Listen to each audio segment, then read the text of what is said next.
Loan دیا قرضہ کہ کل دے دینا. اچھا قرضہ بھی ایسا کہ میں نے کہا کل میں دے دوں گا. جب انہوں نے بہت اصرار کیا میں نے کہا ٹھیک ہے فوری تو جمع کرانے. میں نے کل میرے یہی تھا کہ اگلے دن کیا ہوا ہے کہ میں نے کہا بکری بھی اور یہ سب چیزیں بیچنے کے لیے میں نے بات کی. وہ میرے پاس آئے اور میں نے کہا آپ کا قرضہ آپ کو انشاءاللہ مغرب تک مل جائے گا واپس. انہوں نے کہا مصعب مجھے نہیں چاہیے.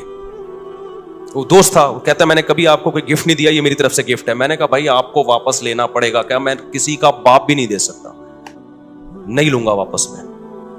میں اندر اندر سے جتنا خوش ہو رہا تھا یہ میں جانتا ہوں, اور کون جانتا ہے؟ اللہ جانتا ہے. اندر سے جو میں خوش ہو رہا تھا نا کہ میری اتنی بڑی ٹینشن اس نے کیا کر دی, دور کر دی. اور ایک ایسے آدمی نے جس سے کبھی گفٹ اور تحفے تحائف کا کوئی لین دین زندگی میں رہا ہی نہیں ہے. یعنی ایسا ہوتا ہے نا کہ بعض لوگ ہوتے ہیں جو تبادلے چل رہے ہوتے ہیں, ایک ایسا آدمی. تو میں اس کو بار بار اصرار کیا. اب کیا ہوا ہے کہ میرا دل تو چاہا کہ میں بے تحاشا شکر ادا کروں اس کا, لیکن میں نے شکر بھی زیادہ ادا نہیں کیا. پوچھو کیوں؟ اگر میں اپنی خوشی کا اظہار کرتا نا اس کے سامنے کہ میں بہت خوش ہوں, اس کے ذہن میں یہ بات آتی کہ یہ بیچارہ بہت غریب ہے تبھی اتنا خوش ہو رہا ہے, ورنہ اتنی رقم پہ کوئی اتنا زیادہ خوش بولتے کیوں نہیں ہے. میں سمجھا پا رہا ہوں اپنی بات. نارملی شکریہ ادا کیا میں نے, دعائیں بہت کی پھر اس کے لیے اللہ سے گڑ گڑا کہ اللہ اس نے میری اتنی بڑی ٹینشن دور کر دی تو اس کے مال میں برکت دے, اس کے رزق میں برکت دے. اس کو کیا پتا کہ اس نے میرے ساتھ کیا ہے. لیکن میں نے اس کا زبان سے زیادہ شکریہ ادا نہیں کیا, کیونکہ آپ کسی کو ایک اماؤنٹ دیں اور وہ بچھا چلا جائے, اس کے دل میں آ سکتا ہے کہ لالچ پیدا ہو گئی, یہ دوبارہ بھی نکلوانا چاہ رہے ہیں. اس کے دل میں آ سکتا ہے اچھا یار ہمیں تو پتہ نہیں تھا ان کے مالی حالات اتنے خراب چل رہے ہیں, یہ اتنی سی رقم پہ اتنا خوش ہو جائیں گے.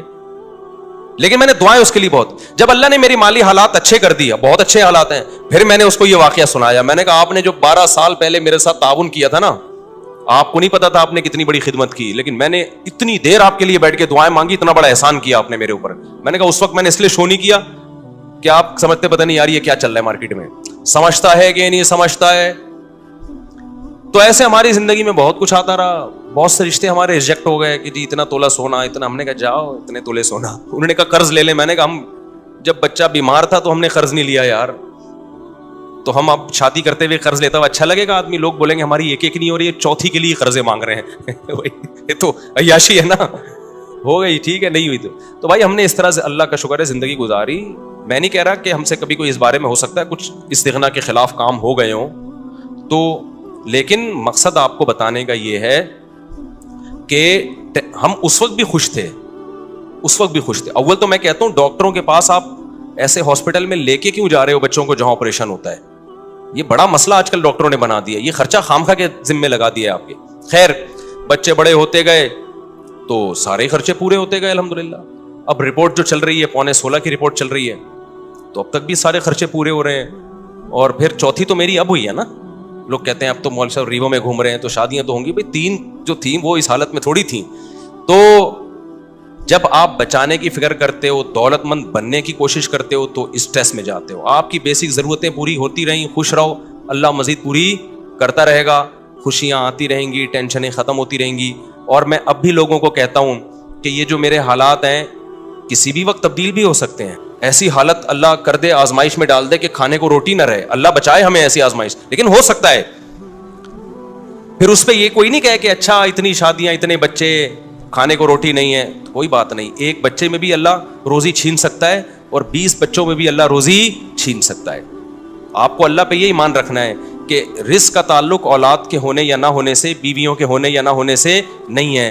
ہم نے ایسے لوگ بھی دیکھے 4 بیویاں خوش ہیں, اور ایسے بھی دیکھیں ایک بیوی کو کھلانے کے پیسے نہیں ہیں, اور ایسے کنوارے بھی دیکھیں کہ شادی نہیں کرتے پیسہ بچانے کے لیے, پھر بھی دیوالیہ ہو گیا ان کا.